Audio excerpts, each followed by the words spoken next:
पहले हम we stack को समझेंगे और ये जानेंगे कि वी स्टैक कैसे काम करता है, कैसे डेटा को ये इकट्ठा करता है। देखो मेरे पास यहाँ पे 2 टेबल हैं। अब ये दोनों टेबल मैंने साथ साथ रखी है, इसलिए नहीं कि दोनों साथ साथ होनी चाहिए, ये आपकी अलग अलग सीट में हो सकती है, मैंने आपको समझाने के लिए साथ साथ रखी है। इनको हमने वी स्टैक से इकट्ठा करना है। तो देखिए हमने हेडर रो ले लेनी, क्योंकि दोनों में हेडर रो हमारी सेम है, तो मैं यहाँ पे हेडर रो कॉपी करा लेता हूँ। इसके बाद हमको क्या चाहिए, हमको डेटा चाहिए यहाँ से और यहाँ से।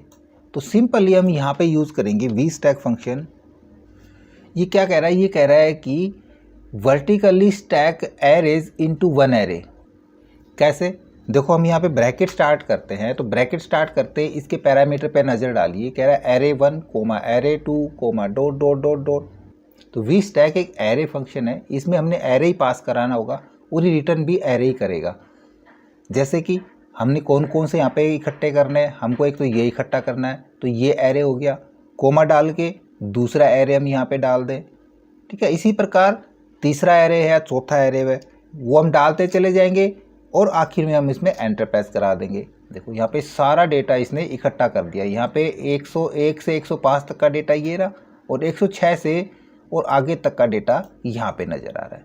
ये एक एरे फॉर्मूला है, आपको फॉर्मूला यहाँ पे नज़र आएगा। बाकी जगह हम कहीं से डिलीट करना चाहेंगे तो देखो ये डिलीट नहीं होगा यहाँ से कोई भी फॉर्मूला, क्योंकि ये एक एरे का पार्ट है। हम यहाँ से इसी को डिलीट करेंगे तो ही फॉर्मूला हमारा डिलीट होगा, बाकी जगह से डिलीट नहीं होगा। क्लियर। अब थोड़ा सा आगे चलते हैं। यहाँ पे देखिए मेरे पास 3 सीटें हैं, जनवरी, फरवरी और मार्च। सभी सीट्स में अलग अलग डेटा है। यहाँ पे जनवरी की सेल है, इसके अंदर फरवरी की सेल है और इसके अंदर मार्च की सेल है। ये सारा हमने एक सीट पे यहाँ पे इकट्ठा कराना है। देखो ये फॉर्मूला लगाने से पहले मैं आपको बता दूं कि ये फॉर्मूला सिर्फ और सिर्फ आपको ऑफिस 365 में मिलेगा, और यदि आप ऑफिस 365 को फ्री में यूज़ करना चाहते हैं तो आप ऑनलाइन लॉगिन कर सकते हैं। आप गूगल यूज़ कर रहे हैं, क्रोम यूज़ कर रहे हैं, तो आप वहाँ पे एक्सटेंशन जोड़ सकते हैं ऑफिस 365 का, या फिर माइक्रोसॉफ्ट एज के अंदर ये आपको इनबिल्ट मिलेगा। आपने सिर्फ इसमें साइन अप कराना है और ऑफिस 365 को फ्री में यूज़ कर सकते हैं। तो इस चीज़ के लिए मैं ऑलरेडी पहले वीडियो बना चुका हूँ, ऊपर आई बटन में आपको उसका लिंक मिल जाएगा, ठीक है। अब यहाँ पे हमने डेटा इकट्ठा कराना है, तो देखो मैं यहाँ पे करता हूँ equal vstack, bracket start करेंगे और यहाँ पे एरे हमको एक तो यहाँ से देना है। हमने हेडर रो नहीं लेनी है, हेडर रो हमारे पास वहाँ पे हमने हेडर पहले ले लिया था, हमने सिर्फ डेटा ही सिलेक्ट कराना है, इसी का एरे देना है। कोमा नेक्स्ट एरे यहाँ पे चले जाएंगे और ये एरे हम डाल देंगे, कोमा करेंगे और तीसरा एरे हम मार्च के अंदर जाके तीसरा एरे भी डाल सकते हैं। ब्रैकेट क्लोज करा देंगे और एंटर प्रेस करा लेंगे। देखो सारा डेटा हमारे पास यहाँ पे इकट्ठा हो गया, सभी सीट्स का पूरा डेटा यहाँ पे आके जुड़ गया है। अब ये भी काफ़ी लंबा प्रोसेस हो गया है ना, यहाँ से हम इसको डिलीट करा देते हैं। शॉर्ट प्रोसेस क्या है, हम उन सभी सीट को किस प्रकार से सेलेक्ट करें, उसका एरे कैसे दें, तो मैं यहाँ पे कराता हूँ फिर से इक्वल वी स्टैक, और यहाँ पे सिर्फ हम एक सीट के अंदर जाकर के और ये एरे ले लेते हैं। अब देखो किसी सीट में डेटा ज़्यादा हो सकता है, किसी में कम हो सकता है ना, तो हमको क्या करना होगा, हम ये एरे थोड़ा सा बड़ा ले लेंगे, ठीक है।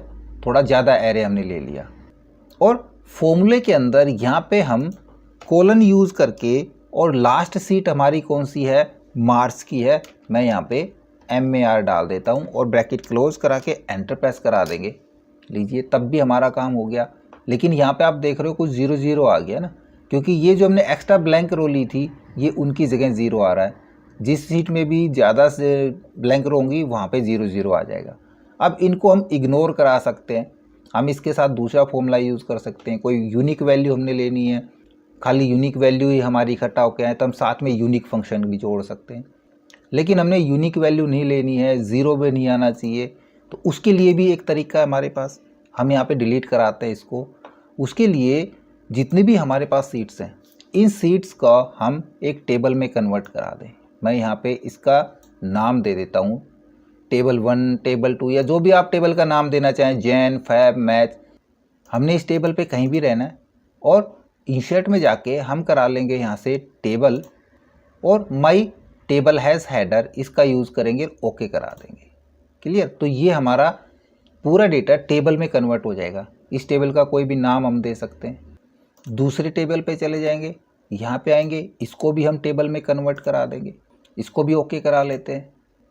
अभी इनका नाम बाय डिफ़ॉल्ट टेबल 1 टेबल 2 ले रहा है। आप उसके लिए देखो यहाँ पे टेबल डिज़ाइन के अंदर जाएंगे तो यहाँ पे देखो इस टेबल का नाम टेबल 2 है। आप अपनी मर्ज़ी से कोई भी नाम डाल सकते हैं जो आपको बाद में यूज़ में लेना हो। ठीक है, हम तीसरी टेबल को भी यहाँ पे टेबल फॉर्मेट में कन्वर्ट करा लेते हैं। वापस से इंसर्ट में जाएंगे और यहाँ से टेबल और ओके। ठीक है, इस टेबल का नाम हो गया टेबल 3।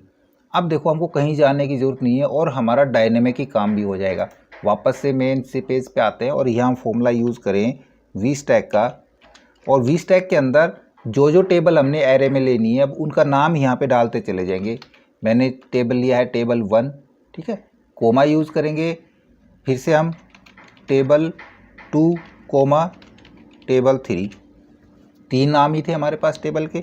ब्रैकेट क्लोज करा देंगे और एंटर प्रेस करा लेंगे।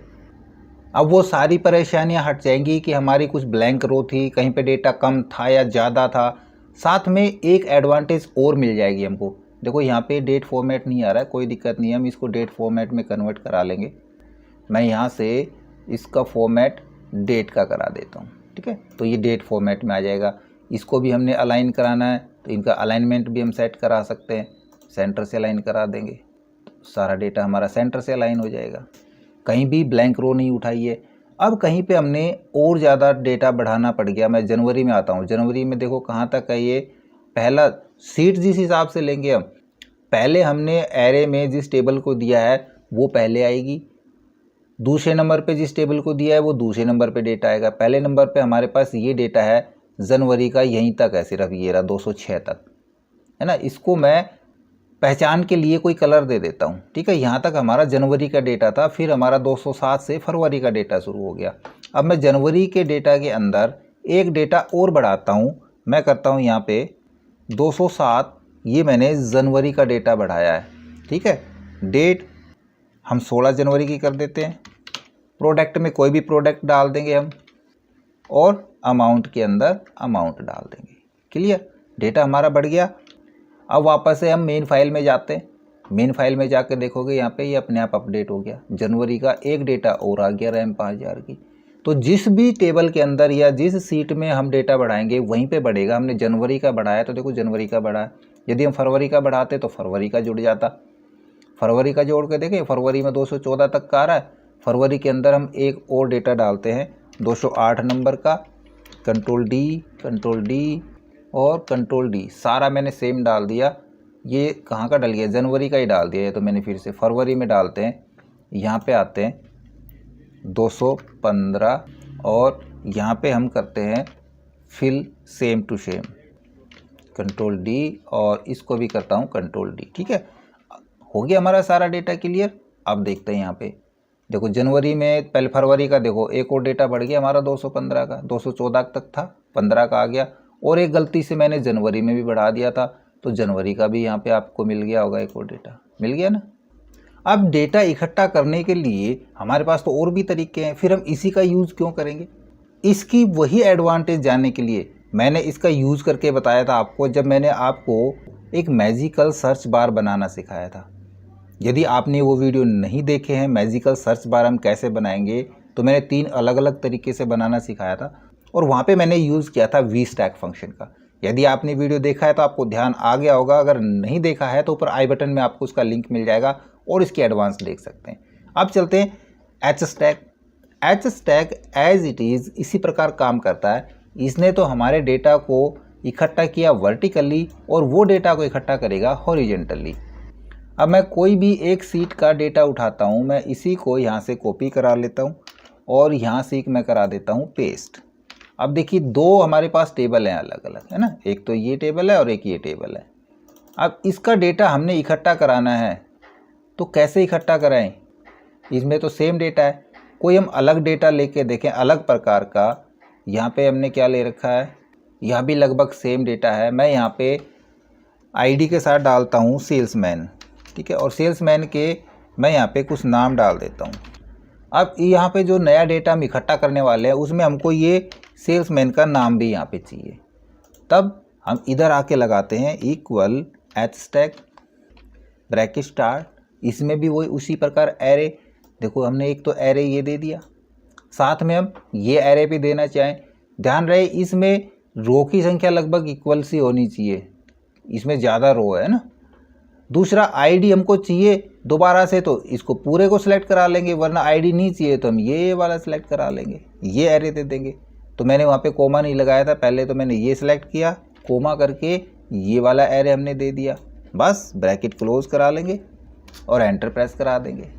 तो हॉरिजॉन्टल भी हमारा डेटा इकट्ठा हो जाएगा। यहाँ पे एन एरर दिखा रहा है क्योंकि यहाँ पे आगे डेटा नहीं था, खाली है।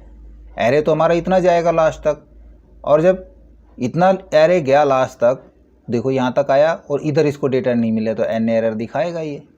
तो हॉरिजॉन्टल तो हम उसी को करेंगे ना जो हमारा डेटा भी इस प्रकार का है ना। लेकिन आपने ये समझा कि हॉरिजॉन्टल स्टैक कैसे काम करेगा और वर्टिकल स्टैक कैसे काम करेगा। तो इसी प्रकार के और भी फंक्शन है, जैसे टेक्स्ट बिफोर, टेक्स्ट आफ्टर, क्या काम करते हैं, कहाँ पे इनका हम यूज़ लें, इसका भी मैंने आपको यूज़ बताया, लेकिन एक्चुअल में मैंने इसका कॉन्सेप्ट नहीं समझा है ना। तो नेक्स्ट वीडियो में हम इनका कॉन्सेप्ट समझेंगे, तब तक आप इसकी प्रैक्टिस करके देखें।